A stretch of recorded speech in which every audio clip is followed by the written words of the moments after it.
दोस्तों नमस्कार, आप लोग का ऑल इंडिया स्टडी में स्वागत है। तो आइए आज हम पढ़ेंगे सीटेट में ईवीएस पैडागोजी सेक्शन। बहुत महत्वपूर्ण होने वाला सेशन है, तो आप लोग कहीं जाइए मत, इसको देखिए और समझिए। यहाँ से 2 से 3 क्वेश्चन आपका फंस जाएगा। तो आइए हम प्रश्न नंबर 1 देखते हैं। बच्चों के लिए ईवीएस कक्षा में अधिकतम क्या होना चाहिए? तो देखिए, ऑप्शन दिया है वाद विवाद का प्रावधान। बात सही है, वाद विवाद होना चाहिए। बच्चों में वाद विवाद होगा तो वह अत्यधिक क्रियाशील होगा और बेहतर से सीखेगा, तो ये बात तो सही है। दूसरा है अनुभवात्मक सीखना, ये भी होना चाहिए। अनुभव के द्वारा जो बच्चा सीखता है वह अस्थायी होता है, ठीक ना, तो ये भी बात सही है। तीसरा है कहानियाँ, कहानियाँ के माध्यम से भी बच्चा सीखता है, ठीक ना। कहानियाँ के माध्यम से अच्छे अच्छे विचार आते हैं और कहानी के माध्यम से क्या होता है कि बच्चा बहुत बेहतर तरीके से समझ पाता है, ठीक। चौथा है तथ्य और सूचनाएं, तो देखिए ये भी कुछ हद तक सही है, ठीक ना। पर्यावरण में आप सीखने के लिए तथ्य की भी जरूरत होती है, सूचना भी मिलती है, ठीक ना, ये भी सही है। लेकिन ऑप्शन में तो दिया नहीं है, A B C D 4 option तो दिया नहीं है, तो कोई 3 ही होगा। तो सबसे बेस्ट है ए बी और सी, ठीक ना। तो इसका जो सही जवाब क्या हो जाएगा, ऑप्शन नंबर 3 हो जाएगा। अगला देखेंगे प्रश्न नंबर 2। किसी तालाब में मछलियां मरने लगती है, इसका सबसे संभावित कारण क्या हो सकता है? देखिए, तालाब में अगर मछली मरने लग रही है तो इसका मतलब है कि उस तालाब में ऑक्सीजन की कमी हो गई है, ठीक ना। जब ऑक्सीजन की कमी होगी तभी मछलियां मरने लगेंगी। तो इसका मतलब है कि ऑक्सीजन का कमी होने का कारण क्या हो सकता है? तो केमिकल हो सकता है, ठीक ना। जो केमिकल अगर डाल देंगे तो उससे ऑक्सीजन की मात्रा घटने लगेगी, जिससे मछलियां मरने लगेंगी। कचरा हो सकता है, ठीक ना, ये सब इसकी जिम्मेदार है, ठीक ना। जो ऑक्सीजन में जो जल में जो घुली हुई होती है ऑक्सीजन, उसको कम कर देती है, जिसकी वजह से मछलियां मरने लगती है। तो बताइए इसका आंसर क्या होगा? पानी में ऑक्सीजन की कमी। ऑप्शन नंबर बी हो जाएगा। पानी में क्या हो जाएगा, ऑक्सीजन की कमी हो जाएगी, जिसकी वजह से मछलियां मरने लगेंगी। आइए प्रश्न नंबर हम 3 देखते हैं। रेशम के कीड़े को किसान विशेष देखभाल में क्यों रखते हैं? देखिए, जो रेशम के जो कीड़े होते हैं वो कहाँ पर पाए जाते हैं, किस पर? शहतूत के पेड़ पर, ठीक ना। शहतूत के पत्ते ये खाते हैं, इनको बहुत पसंद है, ठीक ना। रेशम के जो कीड़े से क्या बनाया जाता है, रेशम धागा बनाया जाता है, ठीक ना। इसीलिए क्या करते हैं, किसान इसे सुरक्षित रखते हैं। तो ऑप्शन देखिए, ये है क्योंकि वह अनाज खाता है, एकदम नहीं, वह पत्ते खाते हैं। क्योंकि वह शहद देता है, नहीं, शहद नहीं देता, मधुमक्खी शहद देती है, क्योंकि यह उससे रेशम प्राप्त होता है, ये बात सही है। क्या प्राप्त होता है? ऑप्शन नंबर सी हो जाएगा, रेशम प्राप्त होता है, ठीक ना। अगला देखेंगे प्रश्न नंबर 4। 4 है, यदि किसी क्षेत्र में पेड़ों की संख्या कम हो जाती है तो उसे सबसे पहले किस पर प्रभाव पड़ेगा? करा किसी क्षेत्र है, किसी भी क्षेत्र में अगर पेड़ों की संख्या कम हो जाएगी तो क्या प्रभाव पड़ेगा, ठीक ना। पर्यावरण पर प्रभाव कौन सा पड़ेगा?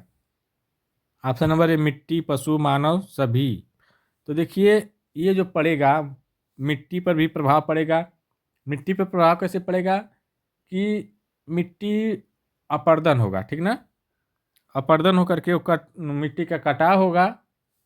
और दूसरा प्रभाव जो पशु पर यह प्रभाव पड़ेगा कि जब जंगल नहीं रहेंगे तो पशु कुछ खा नहीं पाएंगे, उनके खाने की भी दिक्कत होगी, ऑक्सीजन की भी कमी होगी, छांव की भी कमी होगी। और मानव के लिए भी वही समस्या है, ऑक्सीजन की कमी होगी, ग्लोबिंग वार्मर बढ़ेगा, वार्मिंग जो है मतलब गर्मी की अधिकता बढ़ने लगेगी। तो इसका जो सही जवाब हो जाएगा चारों हो जाएगा। ऑप्शन नंबर डी हो जाएगा सभी। ठीक ना। अगला देखेंगे प्रश्न नंबर 5। अभिकथन कहता है पर्यावरण अध्ययन का पाठचर्या थीम पर आधारित है और प्रत्येक थीम अंतः संबंधित है। तो बात सही है। यह जो पर्यावरण जो है यह थीम पर आधारित है। कुल कितने सी थीम है? 6 थीम है। ठीक ना। तो इसका मतलब और दोनों सभी लोग एक दूसरे से संबंधित है। 6 थीम का नाम हम बताते हैं। पर्यावरण, दोस्त, देखिए परिवार और दोस्त है, और भोजन है, आवास है, यात्रा है। ठीक ना। ये सब पर्यावरण के थीम है। और क्या है? पानी है, और एक है हम चीज़ें कैसे बनाते हैं और कैसे करते हैं। ठीक ना। ये 6 थीम है। इसका मतलब कि ये बात तो सही है, एक दूसरे से क्या है? संबंधित होते हैं। कैसे संबंधित होते हैं ये भी बताते हैं। देखिए, संबंधित इसलिए होते हैं कि मान लीजिए हमें भोजन की ज़रूरत है, तो भोजन कैसे मिलेगा? भोजन के लिए पानी की आवश्यकता होगी। ठीक ना। तो पानी एक दूसरे से जुड़ा हुआ है इसी प्रकार। और कारण कह रहा है पर्यावरण अध्ययन के पाठचर्या को थीम आधारित लिखने का सबसे मुख्य कारण है कि इससे हर थीम की गहरी समझ बनती है, और हर थीम की शुरुआत सवालों से होती है। ये भी बात सही है। ठीक ना। इससे क्या होता है कि पर्यावरण की जो थीम बनाई गई है, इससे क्या होगा कि मुख्य रूप से समझ बढ़ेगी और गहराई से बढ़ेगी। ठीक ना। गहराई से बच्चा बच्चा क्या करेगा? इसको सोचेगा। ये भी बात सही है। तो कथन और कारण दोनों सही है। तो इसका जो सही जवाब हो जाएगा ऑप्शन नंबर 2। अभिकथन और कारण सही है, और कारण अभिकथन की सही व्याख्या भी कर रहा है। ठीक। अब प्रश्न नंबर 6 देखेंगे। एक प्राणी उद्यान में जाने पर पर्यावरण अध्ययन की शिक्षिका ने अपने विद्यार्थियों से प्राणी उद्यान के जानवरों को खाने की आदतों, उनके देश, बाहरी लक्षणों जैसे आकार, रंग, बाल इत्यादि को खोजने के लिए कहा। इस क्रियाकलाप के द्वारा वह किस प्रक्रिया कौशलों को विकसित कर रही है? तो देखिए, एक चिड़ियाघर में गई अध्यापिका बच्चों को लेकर के, और वहाँ बहुत से जानवर थे, और उसके बारे में करे कि अब इसमें आप लोग खोजिए, स्वतंत्र होकर बढ़िया से देखिए, एक एक चीज़ को गहराई से समझिए। शेर कैसा है? शेर क्या खाता है? हाथी कैसी है? हाथी क्या खाती है? ठीक ना। और सभी जानवरों का। इसका मतलब पहले करिए अवलोकन करिए। तो अवलोकन करने का मतलब इसमें भी है अवलोकन, दूसरे में नहीं है तो काट दो, तीसरे में है और चौथे में भी है। ठीक ना। अवलोकन। फिर कहे अवलोकन तो हो जाएगा, फिर प्रश्न पूछेंगे। प्रश्न भी पूछा जा सकता है ना कि क्या खाते हैं, इसका कलर कैसा है? तो ये भी बात सही है, इसमें भी है और इसमें भी है और इसमें भी है, तीनों में है। फिर संवाद, संवाद करेंगे, आपस में बात करेंगे ना। तो जब आपस में बात करेंगे तो ये भी बात सही है, संवाद हो जाएगा। इसमें भी संवाद है। ठीक ना। फिर उसके बाद क्या कर सकते हैं? प्रयोग नहीं करेंगे। वहाँ पर प्रयोग कैसे करेंगे? बच्चा शेर के ऊपर जाकर चढ़ के देखेंगे कि वो मुझे खा रहा है कि नहीं, ऐसा तो नहीं ना है। संवेदनशील होगा। ठीक ना। संवेदनशील होंगे उसके प्रति। इसका जो सही जवाब हो जाएगा ऑप्शन नंबर 3 हो जाएगा। ठीक। आइए देख लेते हैं इसका चित्र। देखिए, यहाँ पर क्या है, बच्चों को लेकर गए शिक्षक, और चिड़ियाघर में जितने भी प्रकार की जानवर है उसको बताने का कार्य कर रहे हैं। ठीक। आइए हम प्रश्न नंबर 7 देखते हैं।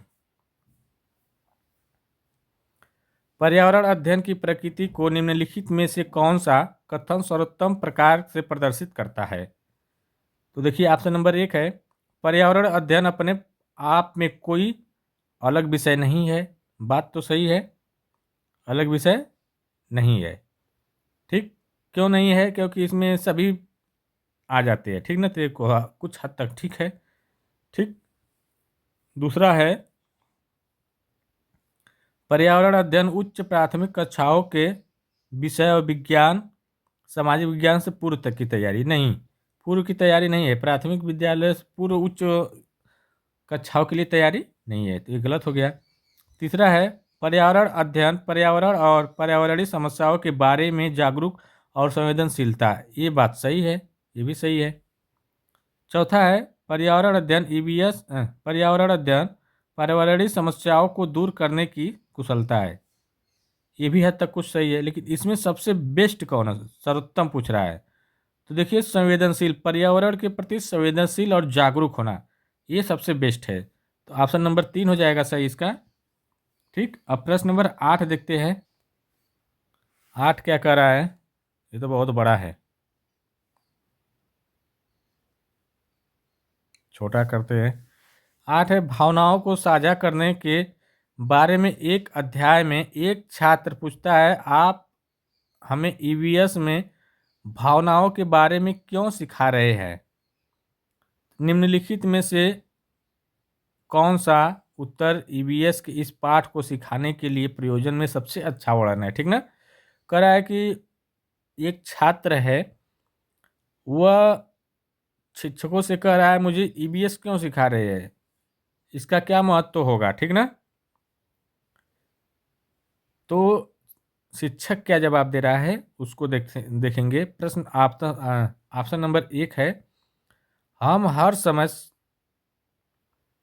अन्य लोगों के साथ बातचीत करते हैं। सही बात है। प्रत्येक व्यक्ति अलग है। ये भी बात सही है। समाज में रहने के लिए अपनी और एक दूसरे की भावनाओं को समझना जरूरी है। ठीक ना, ये बात सही है। दूसरा देखते हैं, इससे भी बेहतर कोई है क्या? हम हर जगह हम हर समय अन्य लोगों से बातचीत करते हैं, उनमें से कुछ दिव्यांग समाज में रहने के लिए भावनाओं के प्रति संवेदनशील होना चाहिए। ये भी बात सही है। ठीक ना, तीसरा है आ आप में से कुछ लोग बड़े होकर मनोवैज्ञानिक बनना चाह सकते हैं और दूसरों को भावनाओं को समझने के लिए उनके महत्वपूर्ण कदम है। ये नहीं होगा, मनोवैज्ञानिक की बात नहीं होगी। और चौथा है भावनाओं का मानव शरीर में हार्मोन से गहरा संबंध है। जैसा आप मानव शरीर के विभिन्न हिस्सों के बारे में सीख रहे हैं वैसा ही आपके। ये बात तो भी सही है, चौथा भी सही है, लेकिन इसमें सबसे बेहतर क्या है, ये सब जो बातें कही गई हो एक ही वर्ड में हो जाए।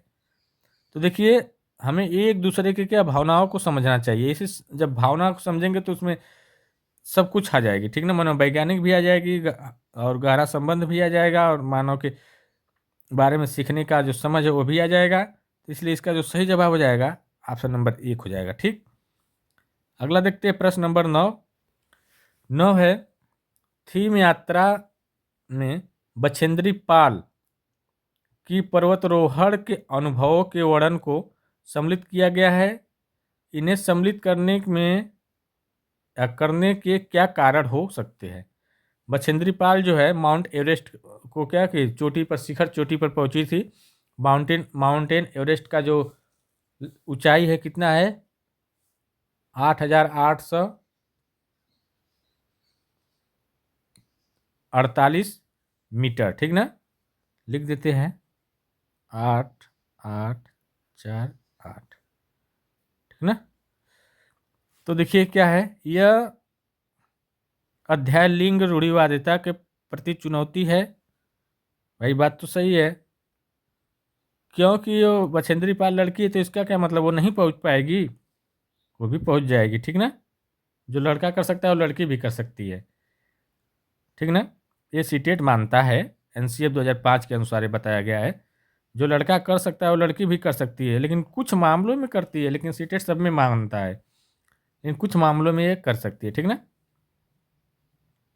दूसरा है यह अध्याय पर्वतों की ऊंची चोटियों को मापने ऊंचाइयों में आई चुनौतियों का वर्णन करता है। ये भी बात सही है। ये भी सही है, ये भी सही है। तीसरा है, यह अध्याय सामूहिक टीम को महत्व की व्याख्या करता है। भाई जब पर्वत पर चढ़ेंगे तो उसमें टीम वर्क की जरूरत पड़ेगी, ठीक ना। ठीक, अगर ऊंची पहाड़ी पर चढ़ना है तो उसके चुनौती को पहले समझना होगा, तभी चढ़ पाएंगे।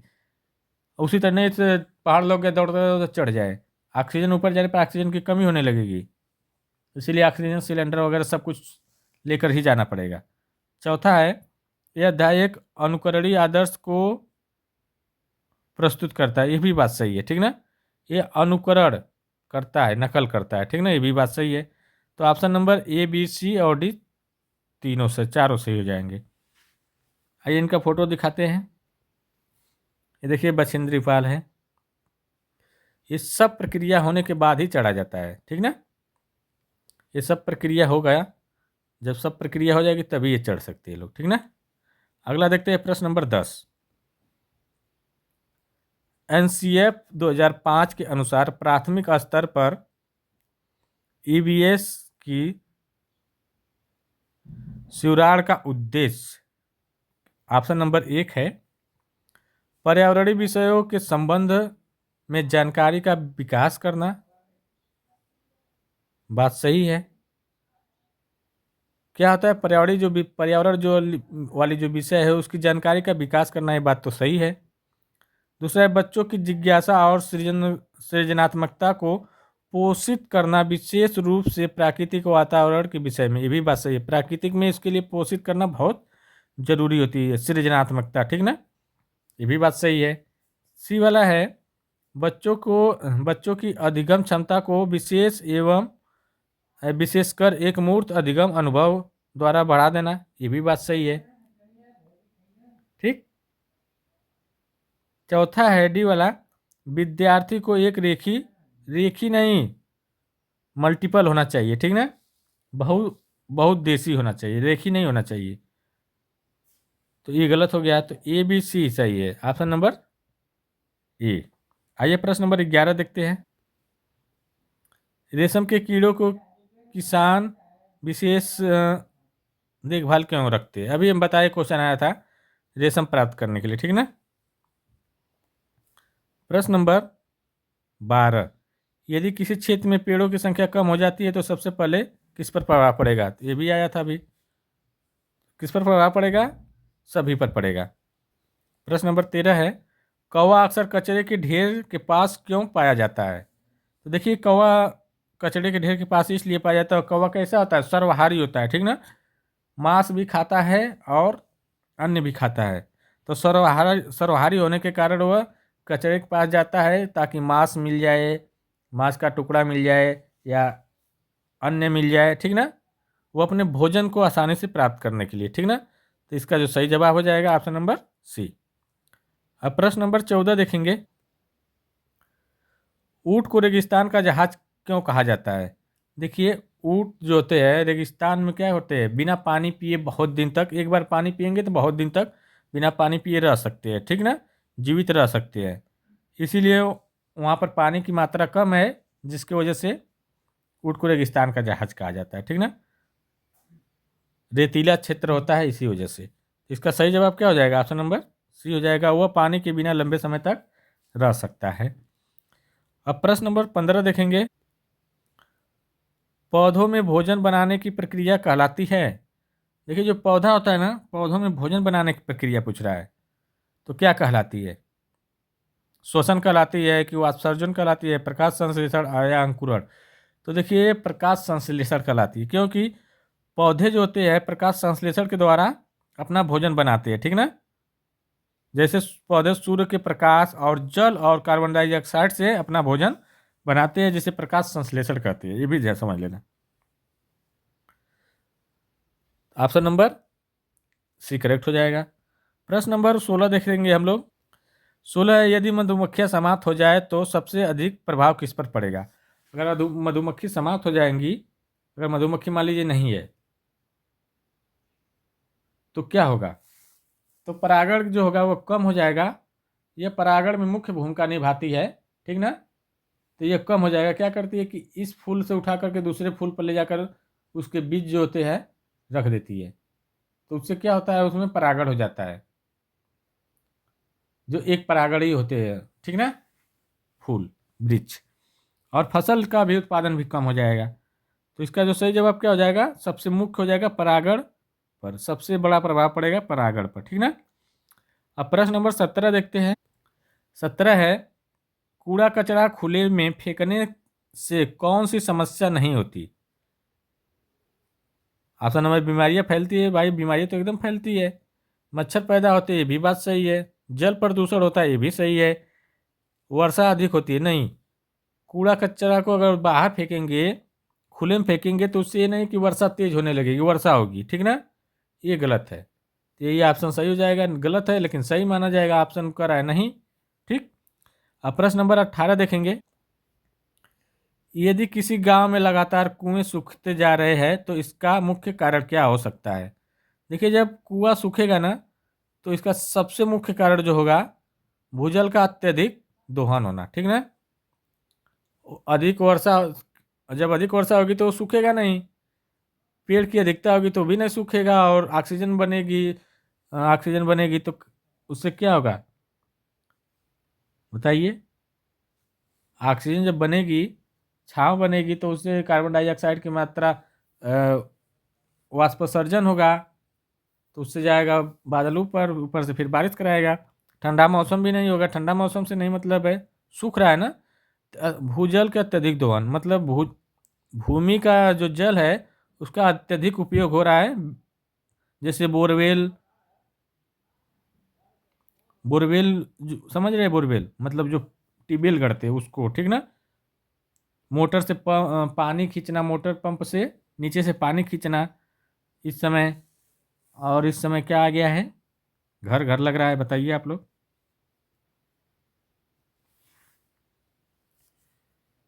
समरसेबल, ठीक ना, समरसेबल, ये सब क्या है, अत्यधिक पानी को निकाल रहे हैं, जिससे ये खतरा बढ़ता जा रहा है। आइए प्रश्न नंबर 19 देखते हैं। मछली का शरीर चपटा और फिसलन भरा क्यों होता है। तो ऑप्शन नंबर 1 है, सुंदर दिखने के लिए, नहीं। सुंदर दिखने के लिए नहीं होता है। बी बी है, पानी में आसानी से तैरने के लिए हो सकता है। ठंड से बचने के लिए, ये भी नहीं। और शत्रु को डराने के लिए भी नहीं।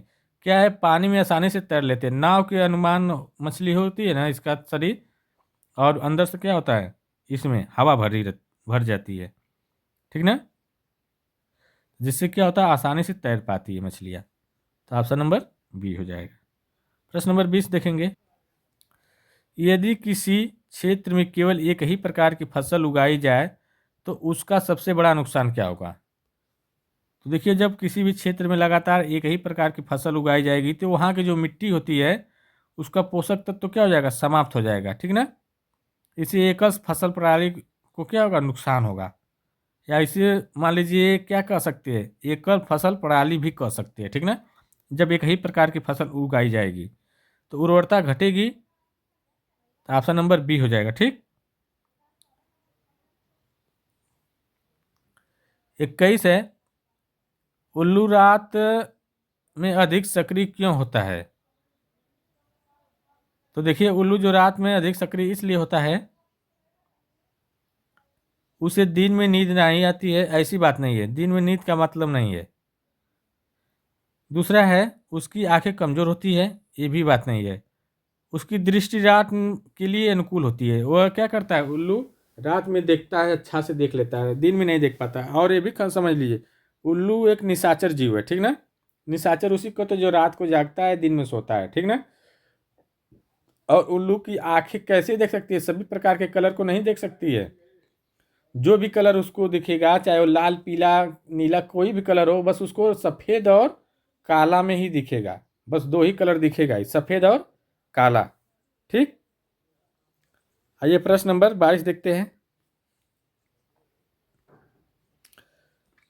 घर के कचरे को गीला और सूखा अलग अलग करने का मुख्य उद्देश्य क्या होता है। देखिए, जो कचरा होता है घर में, उसको गीला और सूखा करने का मुख्य उद्देश्य क्या होता है, घर साफ रखना।